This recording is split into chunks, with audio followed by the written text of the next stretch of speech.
Boa tarde a todos. Eu sou a Letícia Salorenzo, conhecida nas redes sociais como a madrasta do texto ruim.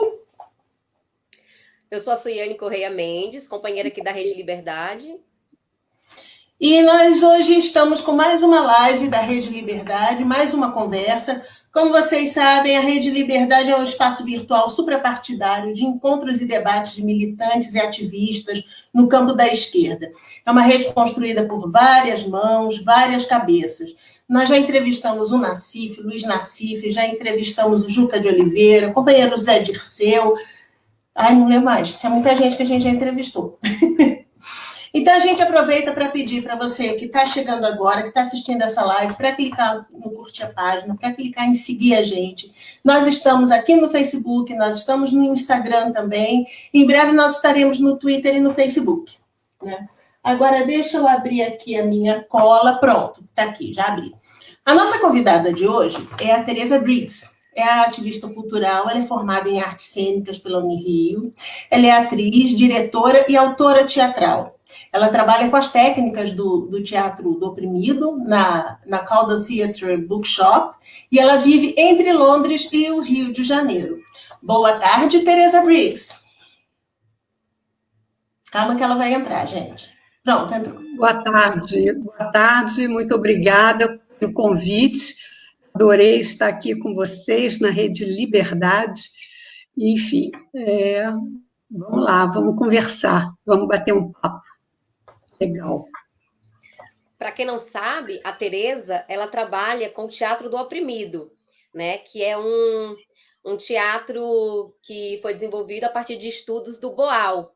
E aí, Teresa, você podia falar um pouquinho para a gente do trabalho do Boal, né? Com jogos com o teatro do oprimido? Claro. Boal, ele é o criador, né, do teatro do oprimido, e o teatro do oprimido ele tem um papel fundamental na construção de uma sociedade melhor, mais justa, mais plural. E porque a vocação teatral é uma vocação, ela é humana. Todos nós somos atores, todos nós podemos usufruir das técnicas teatrais. Alguns fazem da sua vocação humana a sua profissão, mas outros não. Então, nesse vácuo, o teatro do oprimido, ele entra, e entra muito bem, ele preenche essa lacuna muito bem. E aí a gente trabalha com essas pessoas que estão querendo fazer teatro, usar o teatro com voz para uma sociedade mais justa, mais plural, mais solidária, né? Então... É engraçado, né, falar do trabalho do Boal, porque o trabalho do Boal já vem lá dos anos 70, né? E é exatamente esse teatro da escuta, que é muito semelhante ao nosso Paulo Freire da educação, né? Que é a pedagogia da escuta, a pedagogia do oprimido. E de que forma que vocês conseguem trabalhar isso, assim, essa escuta? Como vocês trabalham essa escuta? Olha, o Boal, ele tem uma árvore, ele coloca todas as técnicas nessa árvore e a base é ética e solidariedade. Eu trabalho com o Teatro Fórum e também algumas vezes com o Teatro Imagem, depende da atividade que a gente vai fazer. Mas, normalmente, a gente trabalha com o Teatro Fórum. Na realidade, a gente monta um espetáculo assim de uns 10, 15 minutos, o grupo, né, decide o tema, normalmente a gente já abre a oficina com um tema que será usado, e a gente, no final da oficina, normalmente é uma semana, 2 semanas de trabalho contínuo, a gente monta um espetáculo de 10, 15 minutos, onde o problema é apresentado e a gente apresenta todos os conflitos e a protagonista ou o protagonista, ele não sabe o que ele vai fazer, ele não consegue. E aí ele pega e opta pelo conflito, né, pelo que foi apresentado, ele opta pela solução errada. Então, a gente diz que é o espetáculo do fracasso. E dentro desse espetáculo do fracasso, normalmente a gente tenta fazer com uma boa dramaturgia, a gente para, na hora do fracasso, a gente para e pede para a audiência entrar em cena. A gente faz a pergunta: o que você faria no lugar do protagonista? Se a gente repete esses 15, 10 minutos, no nosso formatinho, a gente repete. Num determinado momento, a plateia bate uma palma e entra no lugar da protagonista ou do protagonista, dependendo do que a gente está apresentando. E, a partir disso, a plateia entra em cena e começa a se ver através daquele espetáculo, daquela proposta. E aí abre-se um debate. E nesse debate, o Boal até sempre falou que era mais importante o debate até do que a solução. E a gente vai estimulando todo mundo a participar. E a gente trabalha, eu trabalho há mais de 10 anos, quase 10 anos, na Calder. A gente faz sempre dois espetáculos por ano, 2 oficinas por ano, sempre pertinentes ao que está acontecendo na Inglaterra, em Londres, naquele determinado momento. Às vezes eu faço em outros lugares, fiz até em Vitória com o grupo daí de Ana Paula, que está na Rede Liberdade. Entendeu? Então, a gente trabalha assim. Deixa eu te fazer uma teatro pergunta, Tereza. Fala. Do teatro do oprimido ainda, assim. Em que momento que o teatro do oprimido ele entrou assim na sua carreira? Você já trabalhava com teatro, você já montava os seus espetáculos, mas assim, em que momento que houve esse encontro seu com o teatro do oprimido? E que você deu aquele start de, eu quero trabalhar com isso. Isso é que é o... E eu vou acrescentar a pergunta: o que te levou para Londres? Por que você saiu do Brasil? Por que você vive na ponte aérea entre Rio e Londres? Bom, porque eu também sou britânica, eu tenho as 2 nacionalidades, então a Inglaterra sempre fez parte do meu mundo, né? Eu sou brasileira, cresci no Brasil, no Rio de Janeiro, fiz faculdade no Rio de Janeiro, fui atriz aqui, mas teve um momento da minha vida que eu achei importante ir para a Inglaterra. E fui para a Inglaterra e comecei a fazer vários cursos lá, fiz alguns espetáculos, e nesse meu começo de Inglaterra, de tentar ser profissional de teatro lá, eu encontrava atores ingleses que me falavam do Boal. Eu falava assim, não, eu conheci o Boal rapidamente, sei do teatro do invisível, naquele momento eu sabia do teatro do invisível, mas eu não tenho contato com o Boal. Todo mundo me perguntava sobre Augusto Boal, os ingleses. E eu falava assim, meu Deus, o que é isso? Aí, uma das vezes que eu vim ao Brasil, porque eu tenho casa, sempre mantive minha casa no Rio, eu vim ao Brasil e falei assim, não, agora eu tenho que fazer um curso com o Boal. E consegui fazer um curso com ele. E aí eu voltei para Londres, e aí eu falei, bom, agora eu vou começar a ser multiplicadora, porque o Boal está em todos nós, porque o trabalho do Boal é de multiplicação.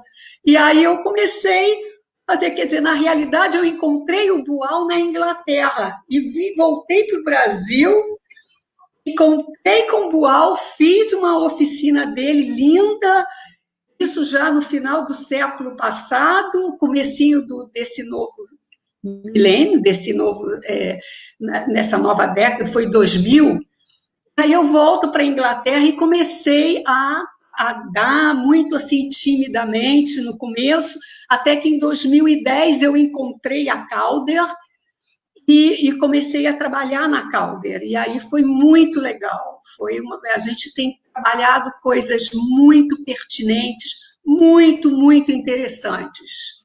Estou muito grata, Calder. Se alguém estiver ouvindo, por favor, é muito legal. Um espaço muito interessante. Respondi? E como é a reação do público britânico à técnica do teatro do oprimido? É algo incômodo? Eles se surpreendem? Eles participam? Como é que eles reagem? Eles reagem muito bem. Eu acho assim, os atores britânicos, ingleses, né, excelentes. Eles são muito disponíveis, eles são muito abertos. O que você propõe, eles não questionam, eles fazem. Então, é muito gratificante trabalhar com eles. Apesar que nas minhas oficinas, nas oficinas da Calder, a gente trabalha com todas as nacionalidades. Por isso que a questão do Brexit agora, quando começar a entrar em vigor, eu não sei como é que vai ser, é um ponto de interrogação. Primeiro, a pandemia é um ponto de interrogação, e também o Brexit é outro ponto de interrogação, porque, olha, eu trabalhei com muita gente, eu trabalhei até com chinês, de Beijing, um diretor de teatro, de Beijing. Eu falei, meu Deus, que maravilha, que coisa fantástica. Então, trabalhei com gente da Sérvia, olha, com o mundo todo. Eles aparecem em Londres e querem fazer. E aí, tudo bem, a gente faz e é muito, muito gratificante esse trabalho. Você falou na pandemia. E antes dessa pandemia, assim, o que você estava produzindo? Em que projeto que você estava trabalhando? Olha, eu estava trabalhando em 2 projetos. Era lá, Era lá. Era lá e eu ia produzir um espetáculo que se chama Setembro, e que ia estrear no dia 27 de maio. Está tudo certo. Até que no dia que eu fui fechar o contrato, assinar o contrato, eu fui com o meu assistente da África, que ele é inglês, mas está na África do Sul. Ele voltou para Londres para trabalhar comigo. E ele já chegando da África do Sul, ele é jornalista, e ele é muito antenado, e ele já chegou para mim e falou assim, você não vai estrear nada no 27 de maio. Tem uma pandemia chegando, é o coronavírus. Eu falei, mas que coronavírus? O que é isso? Ele falou assim, não, bota lá para outubro. Eu falei assim, nossa, aí no dia que eu fui assinar o contrato, fui com ele, o dono do teatro não gostou nada, ficou muito apreensivo, muito chateado, eu tive que sair do teatro assim, falando, mas como, Li? E ele falou, vamos procurar álcool gel, vamos ver se tem. Não tinha, isso foi fevereiro, não tinha mais, final de fevereiro já tinha acabado o álcool gel em Londres. Também eu ia com ele em março, a África do Sul, fazer uma oficina de 10 dias em Soweto. Ele já tinha organizado tudo, estava tudo certo. Aí, bom, na hora da pandemia, eu corri para o Brasil, porque hoje a nossa prioridade é a sobrevivência da espécie humana. Nesse momento é isso, né? Aí eu vim para o Rio. Falei, bom, chutei o balde, peguei um avião, acho que foi o último, consegui chegar sã e salva no Rio. E estou aqui, não sei da minha vida mais. Ô, Tereza, deixa eu só te pedir um pouquinho, você chegar um pouquinho mais para o seu lado, porque você está muito escondida, assim. Pronto. Você quer mais para cá? Agora dá para te ver. Pronto. E eu tenho. E você estava contando para a gente também. Agora chega mais para cá um pouquinho. Cá? Isso, assim mesmo. Bem no meio, aí.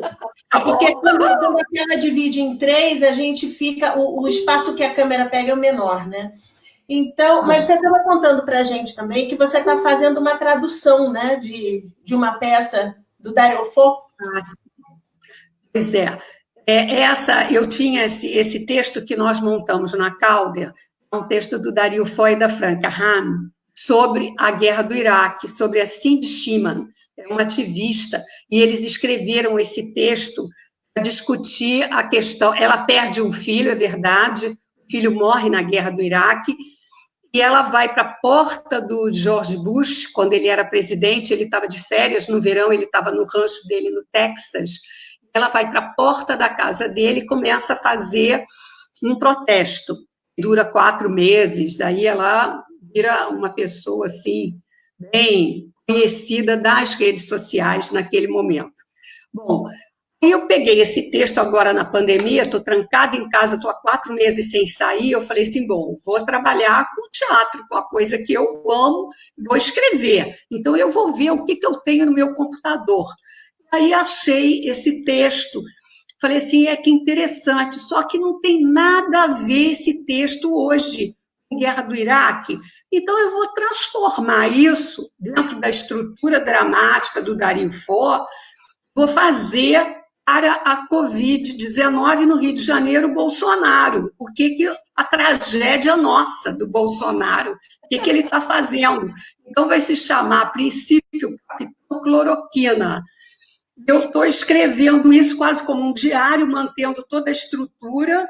A personagem vai para a porta da casa do Bolsonaro, no Rio de Janeiro, mas volta para casa rapidamente por causa já está no lockdown, ela não pode ficar na rua, mas ela vai, tira uma foto na porta da casa dele e volta para casa e começa o ativismo dela todo dentro de casa, no computador, ela fazendo tudo, narrando o que está acontecendo com ela, com a personagem, e com os acontecimentos do Brasil. Então, vai narrando desde o dia 1, desde o primeiro, antes da gripezinha, ele fala de uma fantasia, isso é uma histeria. Aí depois ele inventa que é uma gripezinha, né? E é uma bobagem. Aí a personagem começa com não é uma gripezinha.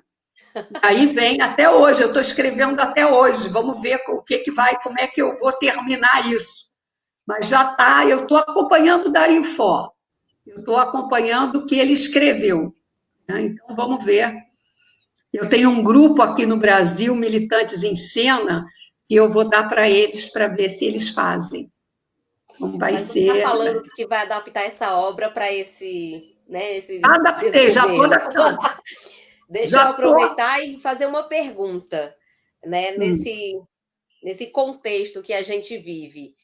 Qual que é a sua visão, assim, de artistas, né, de modo geral, todas as categorias, aí a gente inclui tudo quanto é artista e todas as minorias, que ainda conseguem ser a favor desse governo, que apoiaram esse governo. Como que é a sua visão de brasileira, de militante, ativista, de artista?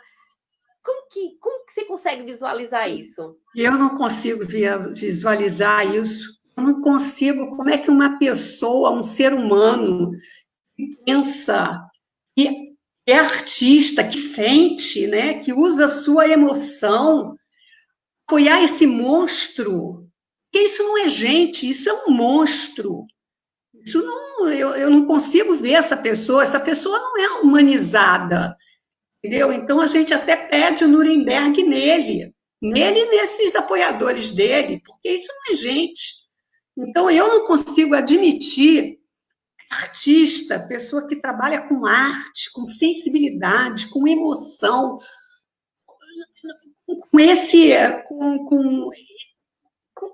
para mim, eu não consigo imaginar. Eu sei que existe, tem até um novo ministro secretário de Cultura, tem umas pessoas aí que tiram selfie com ele e que dizem ser artistas. Eu não consigo ver a humanidade, eu não consigo ver coração. O coração, cadê o coração dessa gente? Não tem? Então, isso é robô, né? São seres humanos que não são seres humanos, são robotizados. Eu não sei o que é isso. Não tenho palavras para descrever essa gente. E o segredo da cultura aí, você poderia também dar uma opinião aí, né? Em relação a como nós estamos de cultura nesse momento, de Ministério da Cultura. Como que você viu a passagem nem tem mais da Regina Duarte no Ministério? É lamentável, né? A única coisa que a gente pode dizer é lamentável. Uma pessoa que fala de pum de palhaço, quer dizer, ela não respeita nem a tradição do palhaço, que é uma tradição lá do teatro elisabetano. Shakespeare usava o palhaço, o tolo, de maneiras tão lúdicas, tão brilhantes, né? Marlon tem uma frase do Ricardo III que ele fala: não vamos olhar o palhaço, vamos prestar atenção na palavra, no gesto, na postura do palhaço, né? Vamos ver o que ele está dizendo com isso. Até, paralelamente, tem uma imagem do Bolsonaro com o Van Traub falando, e o Bolsonaro parado, parecia um catatônico, uma pessoa parada. Eu falei, meu Deus, olha isso, que absurdo é esse? Então, eu acho que a Regina Duarte ela fez uma bobagem muito grande. Eu acho que qualquer pessoa que aceite trabalhar no governo Bolsonaro, ela está fazendo uma bobagem muito grande, porque isso não vai durar. Isso para a Regina vai custar caro durante alguns bons anos, né? Eu acredito que o contrato dela com a Globo foi embora, tão cedo não vai voltar, né? E, assim, acredito que convites para trabalho e tudo, eu acho que ela se queimou bonito, né? Claro, porque era uma atriz excelente, eu sempre gostei muito do trabalho dela. Uma atriz muito boa, não precisava disso, para quê? Para quê? O que não teve, não tem família, não tem filhos, ela tem filha, atriz, né? Não chegou a falar com ela, falar, por favor, impedir, né? Impedir, tranca em casa, não deixa sair, meu Deus, tranca. Não dá. Que é isso? Nossa, agora tem um outro que eu nem sei o nome, nem conheço, nunca vi, não sei quem é. De Malhação, ele tem um excelente currículo, tá? Ele tem tudo a ver. Excelente o currículo, eu não sei, mas tem a foto de apresentação. Olha, considerando o perfil do governo e o perfil dele, eu considero que os dois combinam. Deu match. Deu match. Exatamente. Agora, a questão do... Como é que você acha? Assim, a pandemia, tá, é um problema para todos, está revirando a nossa vida de pernas para o ar, e o setor da cultura é o que mais está sentindo por motivos óbvios. O setor da cultura precisa de interação pessoal, precisa de presença, né? Como é que você acha que vai levar muito tempo para o setor da cultura sair dessa crise? Porque a crise no Brasil já é muito grande, porque a gente já vinha, outras sementes já vinham sendo plantadas, né? Mas chegou o vírus trouxe uma outra realidade que aprofundou ainda mais essa cultura, essa crise no setor da cultura. Como é que vai ser para a galera da cultura, tanto aqui no Brasil quanto no mundo, sair da pandemia, inclusive existencial?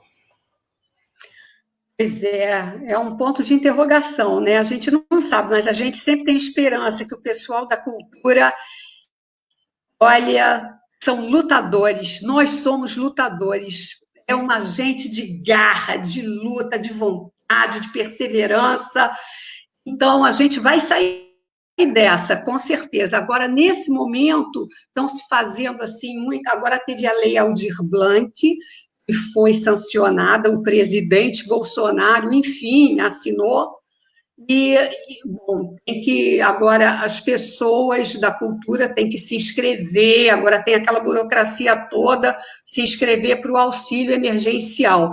Antes dele dar esse auxílio, a gente estava fazendo vaquinhas pela PTR, pelo sindicato, a gente está fazendo vaquinhas para essas pessoas que perderam tudo, principalmente os técnicos, né,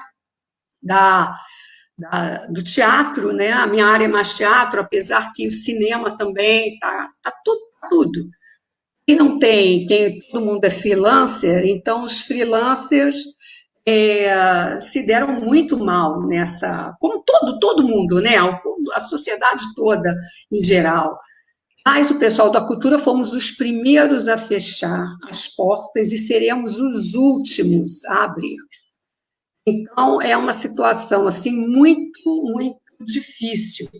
Eu acredito que o teatro só vai reabrir depois da vacina. Isso é o que eu acho. Tem teatros no mundo, Portugal está abrindo com pula 3 cadeiras e tem um espectador, pula 3 cadeiras, enfim, tentando fazer dessa maneira que eu também não acho lá. Cada um faz o que pode, né? Então, eu acho que só vai normalizar com a vacina. E o pessoal está fazendo lives. Aí vai o meu ponto crítico em relação às lives. Eu acho que live tem que ser chamada de live, não pode ser chamada de teatro, porque não é teatro. O teatro é um casamento entre atores e espectadores, público e palco.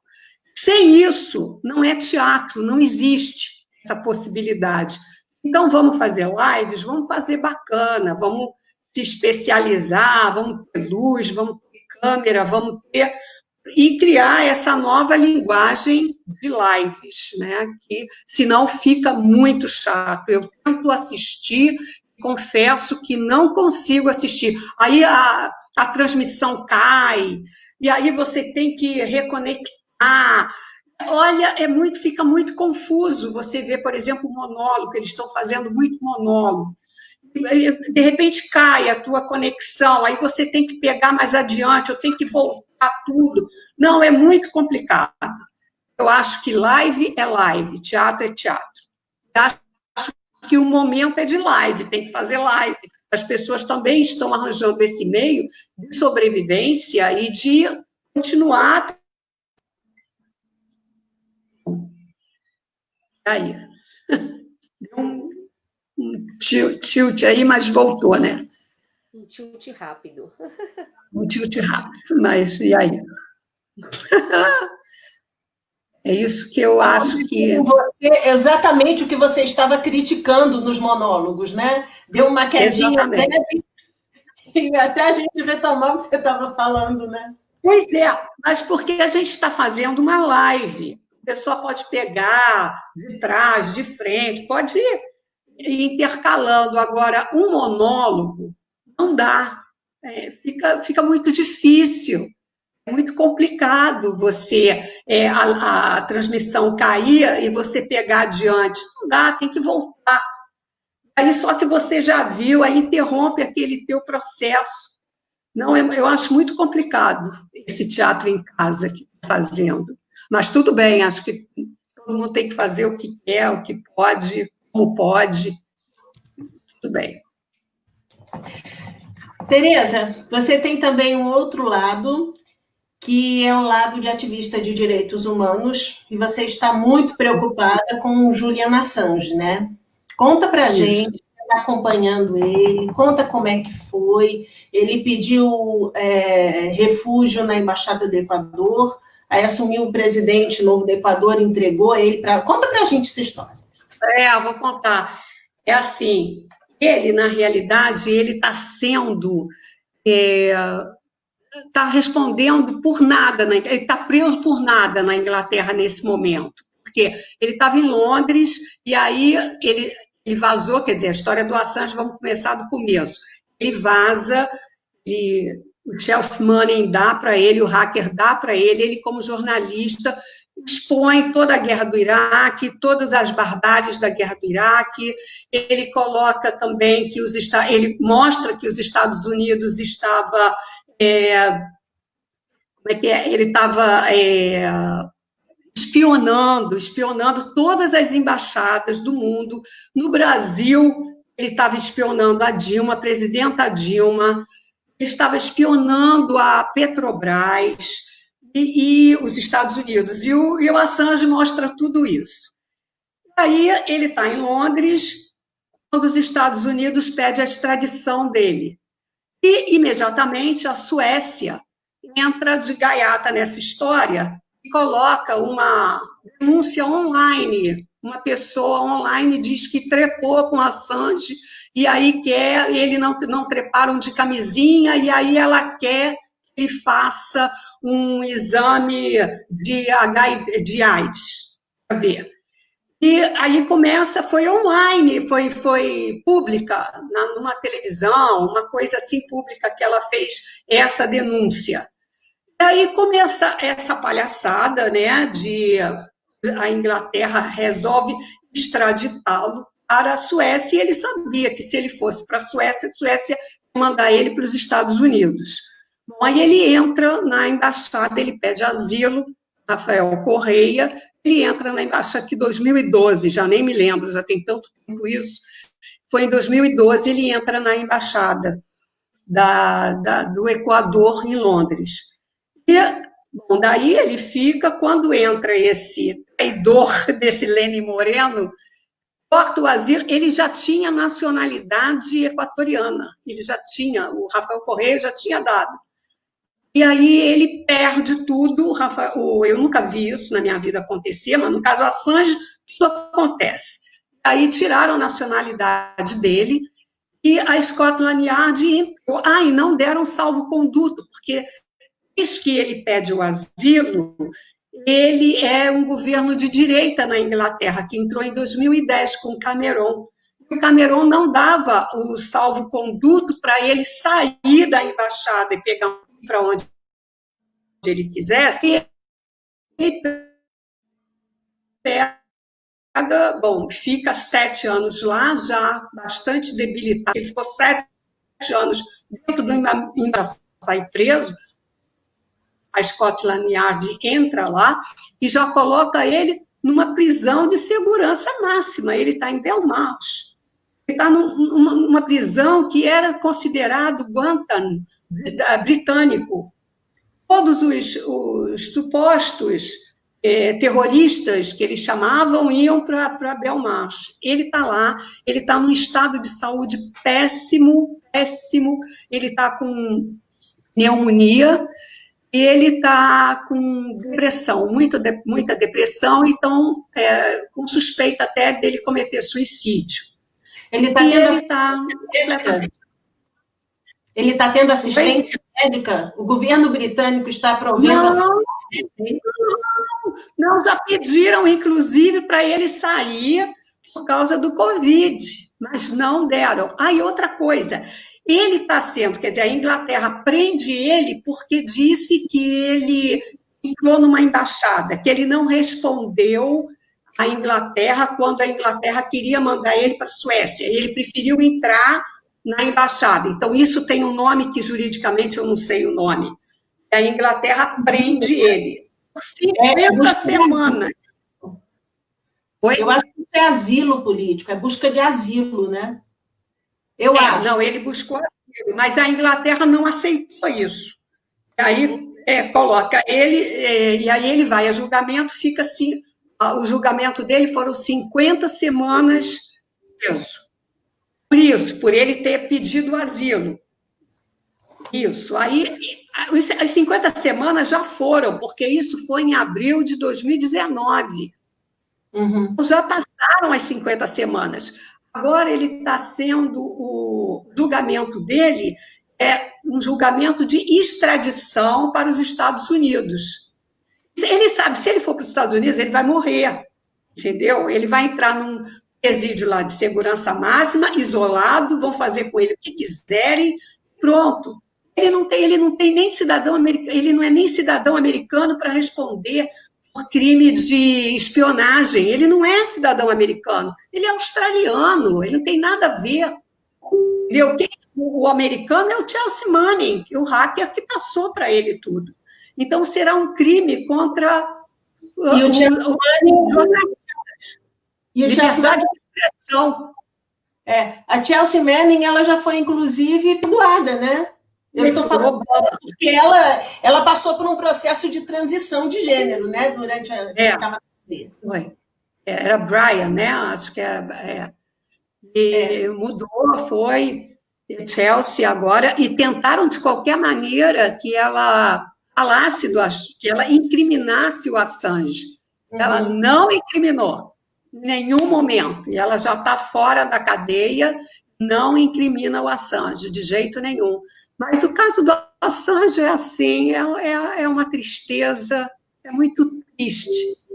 E o problema também maior em termos de liberdade de expressão, né? Se fala tanto em liberdade de expressão, e vão prender um jornalista, vão mandar um presídio de segurança máxima, ele já está na Inglaterra.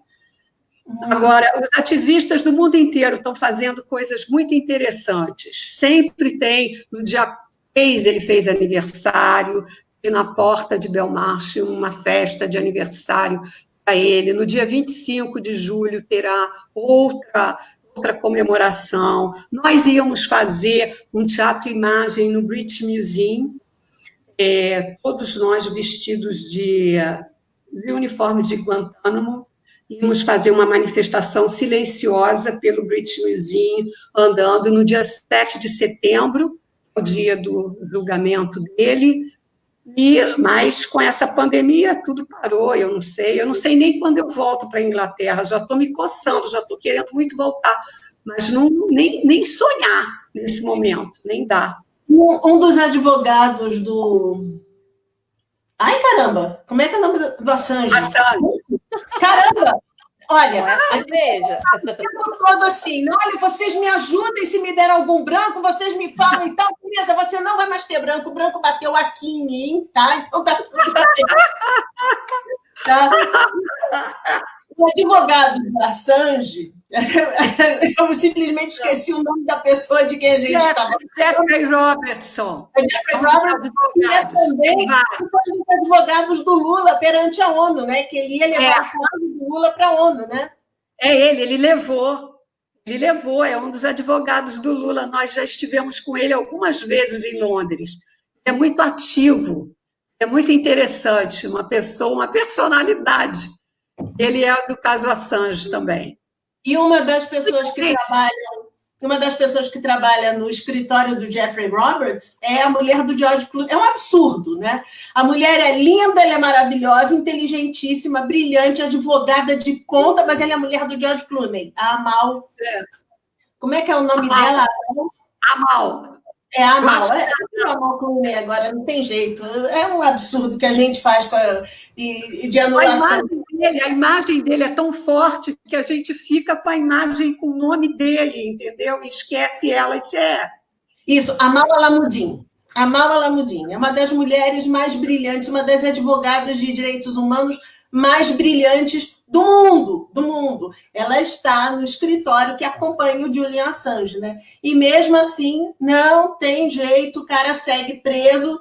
Assim, como diz a gíria aqui no Brasil, sentaram em cima do Assange e nem guindaste tira, né? Porque é o império, né? O império é tão forte que, inclusive, a gente teve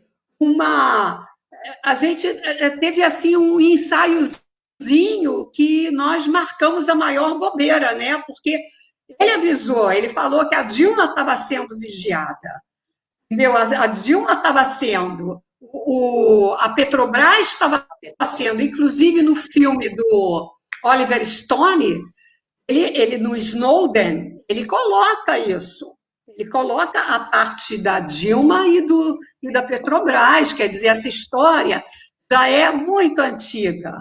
Essa espionagem em relação à Dilma e à Petrobras, ao Brasil, aos embaixadores, já era antiga, e a gente bobeou com essa questão de vamos fortalecer as instituições, a democracia, tudo isso, e nessa nós dançamos, e estamos pagando um preço muito alto, porque o império ele está muito forte.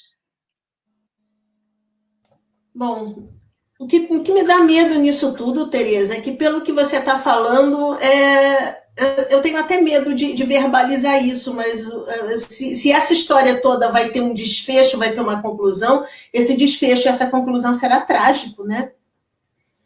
Trágico, isso. Vamos ver, vamos esperar. Tem eleições nos Estados Unidos, apesar que o outro é o Biden, né? Sei lá o nome do homem, vem o democrata, John Biden, isso. Eu queria tanto que fosse o outro, o maravilhoso. O mundo inteiro queria. E as perspectivas do Biden não são as melhores, que por mais que agora, neste atual momento, ele esteja, as pesquisas de opinião estejam dando uma margem boa para o Biden em relação à reeleição do Trump, o que vai acontecer, e o que aconteceu nas últimas eleições é o seguinte: quando chegar perto, no dia da eleição, tem uma galera que não está sendo ouvida e que não está sendo entrevistada, que agora está calada, mas que vai silenciosamente todo mundo votar, que é o pessoal dos subúrbios. É o pessoal que usa vans, são os brancos que estão no subúrbio e que eles estão vendo toda essa movimentação do Black Lives Matter, eles estão assustados e irritados, Todas as movimentações mais à esquerda, eles estão se sentindo reprimidos com isso e eles vão reagir. A reação deles será: vamos votar no Trump. Eu já vi essa análise umas 2 vezes, eu quase caí para trás, mas o pior é que faz sentido. O pior é que faz sentido. Agora, voltando ao caso Assange, eu não sei se... Eu acho que nenhum dos dois. Eu acho que a única solução para o Assange, no caso, a única esperança seria o Bernie Sanders. Mas, no caso do Bernie Sanders ter saído, aí fica muito difícil. Eu acho que o caso Assange necessitaria de uma mobilização mundial muito grande. É isso que a gente está esperando e lutando como ativista, a gente tem que lutar para a gente conseguir o máximo de pessoas. Já tiveram várias manifestações na Inglaterra bem robustas, muita gente defendendo o Assange, entendeu? Contra essa extradição. Pois é. Vamos ver, vamos esperar. Deixa eu ler um comentário aqui de uma das nossas espectadoras, a Glosvalda Corrêa, que eu acho que a Suiane conhece, né? Minha mãe. A Glosvalda fez uma observação muito interessante sobre a questão do setor de cultura. Nem sei o que seria de nós nessa pandemia sem a arte. Eu nunca li tanto na minha vida, nem quando estava na faculdade. Música, então, é leitura, é música, seriado de Netflix, são as lives que a gente acompanha do pessoal que está tocando, cantando música para a gente. Ou seja, é um momento extremamente difícil para todos os seres humanos. Quem está segurando a nossa barra psicológica de alguma forma, é o setor da cultura. E é um setor cuja barra não está sendo segurada por ninguém. Não. Exatamente. Não, eu vou dar aquele chavão de sempre, a arte salva. Se não fosse a arte agora, é exatamente isso que ela falou, se não fosse a arte, acabou-se. O que as pessoas estariam nesse lockdown, trancadas em casa, vendo o quê? Fazendo o quê? Nada. Porque, então, são os profissionais da cultura que estão fazendo as coisas, ou filmes antigos, ou revendo, ou refazendo, ou fazendo lives, fazendo show, tocando, inventando, criando. A arte sempre é sempre vanguarda, a arte está sempre na frente, tem sempre gente apontando, ela aponta sempre à frente. Pois é. Então, viva as lives! Amém. Viva as lives! Vamos saber usar essas lives. Pois é. Tem uma outra pergunta aqui da Renata. Você já devia estar no Rio quando aconteceram as manifestações do Black Lives Matter na Inglaterra, né? Que o pessoal jogou a estátua no Rio. Como é que foi isso? Como é que você viu essa repercussão lá dos seus amigos na Inglaterra? Como é que foi? Conta pra gente.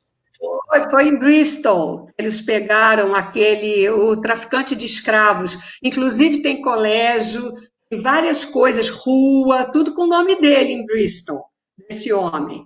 Até esqueci o nome dele, foi até bom. Essa gente, é bom a gente esquecer. Eles pegaram e jogaram a estátua no Rio. E que em Bristol tem o Rio ali, e era perto do Rio, então eles conseguiram. E a partir desse momento teve um movimento mundial, principalmente na Europa, que começou a partir para cima das estátuas. Eu achei muito interessante, eu gostei muito. Assim, tipo, lavou minha alma, né? Porque eu sempre trabalho, meus amigos são todos com pensamento democratas, são progressistas, é sempre esse lado. Agora, também tem um lado muito obscuro da Inglaterra, né? Um lado horroroso. Daí eu gostei muito. E as passeatas foram imensas, as demonstrações, né, que eles chamam. Em Londres foram enormes do Black Matters Lives. Foram... Essa estátua desse escravagista que foi jogada no Rio, mais interessante é que 2 dias depois, Estava lá no Google Maps, no Google Maps. A estátua estava lá no meio do rio, antes estava lá numa localização. E alocaram, agora está no meio do rio, estátua do fulano, eu também não sei o nome dele, não vou procurar. Mas o pessoal ainda fez ativismo político no Google Maps. Até o Google Maps serve para fazer ativismo político nessas horas, né? O que é muito interessante, porque acaba construindo uma narrativa, né? Quando você quer construir, quando você quer defender a sua ideia, até mapa do Google está servindo, gente. Até mapa do Google, vamos embora. A ferramenta muito usada. Deixaram a estátua do Churchill também, botaram racista na imagem do Churchill. Aí depois, nas novas manifestações, eles começaram a tapar as estátuas, a proteger as estátuas. Na Bélgica, eles tiraram a do rei Leopoldo, aquela taxa, aquela coisa horrorosa que matou, exterminou o Congo belga.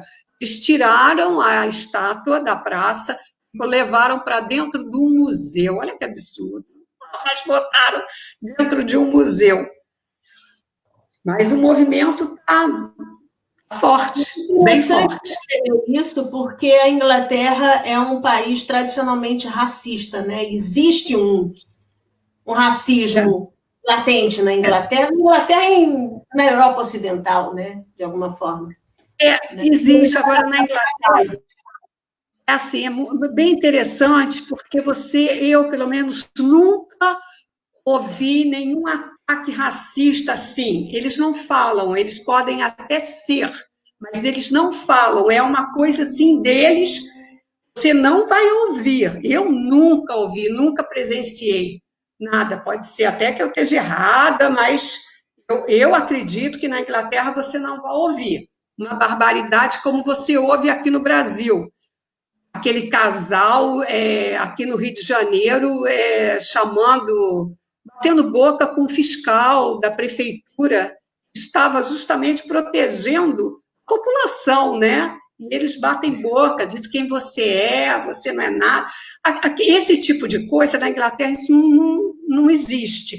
Pode até acontecer assim, pontualmente, um bêbado, alguma coisa, mas normalmente isso você não vê na sociedade britânica. É uma coisa que não tem muito isso lá. Então, é legal morar lá nesse aspecto, entendeu? Tem um respeito ao ser humano, à cidadania, ao cidadão, tem esse respeito. Eu acho bem legal. Aqui a maquiagem caiu, né? Acho que estava todo mundo maquiado, a maquiagem agora caiu. Eu nunca vi esses absurdos dessa gente. É uma palavra que existe no inglês e que é difícil traduzir para o português, que é o masquerade, né? Caiu a máscara, caiu a persona, foi embora, né? Olha só, eu ia te fazer essa pergunta aí do Aparecido Araújo Lima. Quem fala é o Sidónio. Adoro, meu grande amigo. Adoro ele.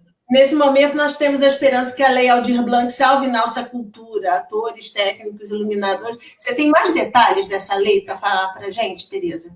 Não, eu não tenho. Eu ontem liguei para o meu produtor aqui no Brasil, que ele trabalha na PTR, na Associação de Críticos, de produtores teatrais, aqui do Rio de Janeiro.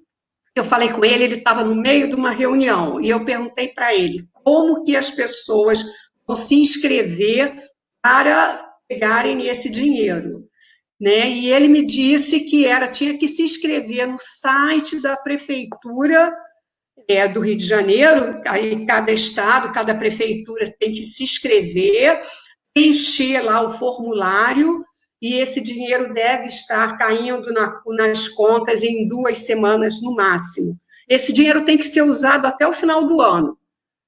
Ele tem que ser usado, isso ele me falou. Agora, ele estava no meio de uma reunião, ele não pôde me dar mais detalhes, mas outra coisa importante que ele falou, não pode ter ganho nenhum auxílio do governo, não pode ter nenhum auxílio do governo, não pode ser aposentado, não pode nada disso. Tem que ser pessoas que não estão recebendo absolutamente nada.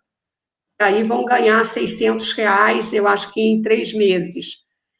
é muito importante, porque as pessoas estão passando fome mesmo, essa é a palavra. Desamparadas totalmente.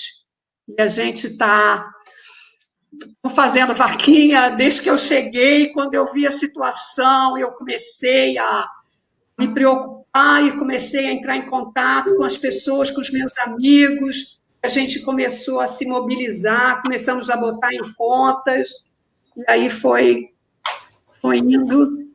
Bom, conseguimos a lei, e aí vamos indo. Tomara que adiante, né, pelo menos alguma coisa. E os outros setores, eu acho que o setor da cinema também, também a lei também ajuda espaço, os espaços fechados. Esses espaços fechados também podem, a lei também vai abranger os espaços fechados. Isso eu também, ele também, o Celso também me disse. Isso. É isso que eu sei. A lei. E as pessoas eu acho que têm que começar a entrar no site da prefeitura e aplicar. Olha esse comentário aqui do Márcio Mendes. A Inglaterra, apesar de ter sido a maior traficante de escravos do século XV, XVI, XVII, XVIII, desculpa, sou dessa, eu faço conta, não é uma sociedade construída nas relações escravagistas. Aquele ato que o casal fez no Rio contra o fiscal é típico de uma sociedade que ainda não superou o seu passado de exploração como nós. E existe uma relação escravagista clara, exatamente, né, que não existe na Inglaterra, né? Inclusive, os ingleses que eu conheço, eles sempre falam que eles são... que eles inventaram a escravidão, eles até falam, eles são conscientes que eles inventaram a escravidão e que eles sentem muito por isso. Inclusive, tem o Museu da Escravidão em Liverpool, que eu fui visitar. Inclusive, eles abriram o Museu da Escravidão, onde os barcos saíam.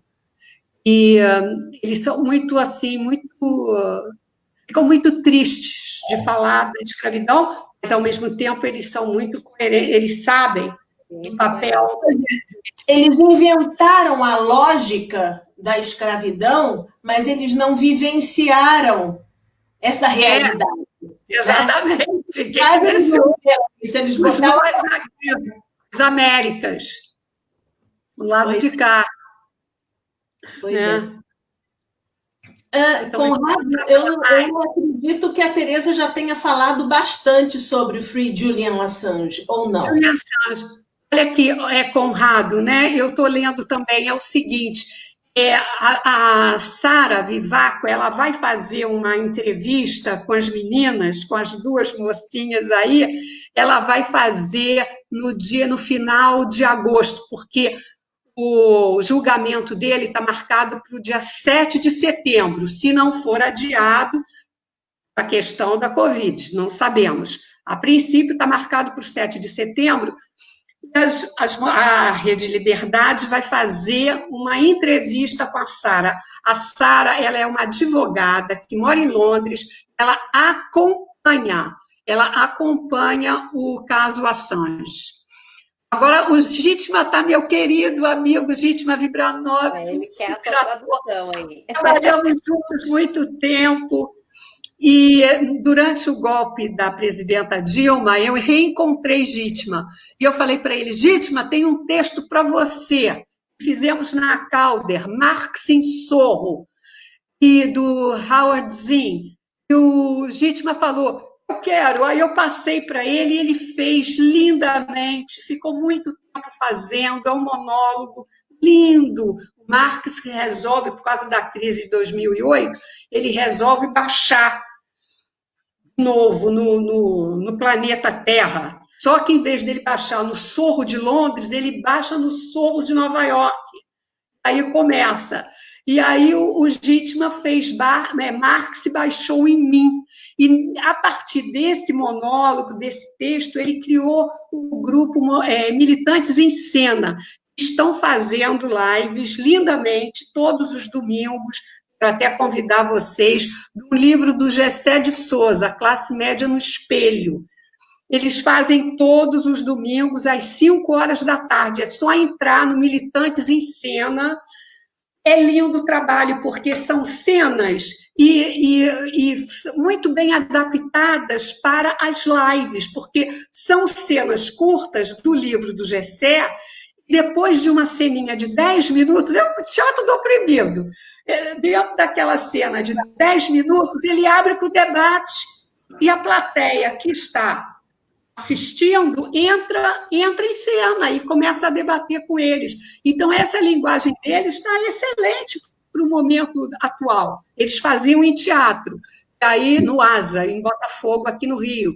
Mas, como teve a pandemia, eles estão fazendo lives e aí está excelente o trabalho deles, muito bom. O Gessé até gostou muito do trabalho deles. Eu também, eu adoro. Pois é. Beijo, Dítima. E aí? O que mais? Pessoal, o nosso pessoal da... Não, isso é com a Suiane. Vai lá, Suiane. Essa informação aqui no chat. Fala, Suiane.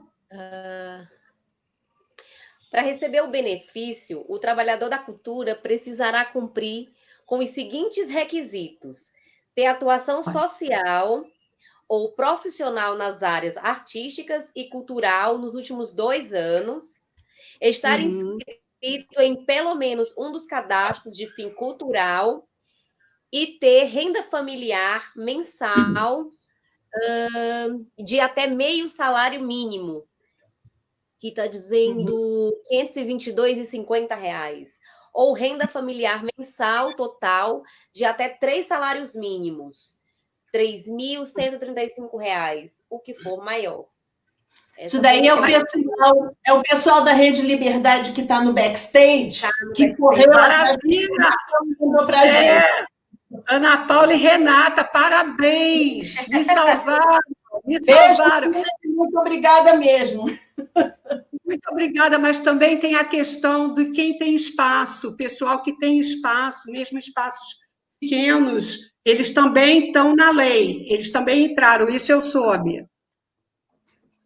Aí vê aí o backstage aí, como é que tá. Nós já estamos encaminhando para o final da live, ela está preocupadíssima. Gente, ai meu Deus, será que vai dar? Será que não sei o quê? Gente, já tem 1 hora que a gente está falando aqui, a gente não está assim muito tempo. Né? Conta para a gente como é que estão sendo macro-alterações na sua vida e as micro-alterações da sua vida com essa pandemia. Você está impedida de viajar, mas também você está tendo que cuidar da casa, tendo que lavar a louça mais do que o normal. Conta pra gente esses micro e essas macro alterações da sua vida. Como é que você está falando? Ela vai falar da vista dela e do apartamento do Rio de Janeiro. Eu tenho uma vista para a Baía de Guanabara.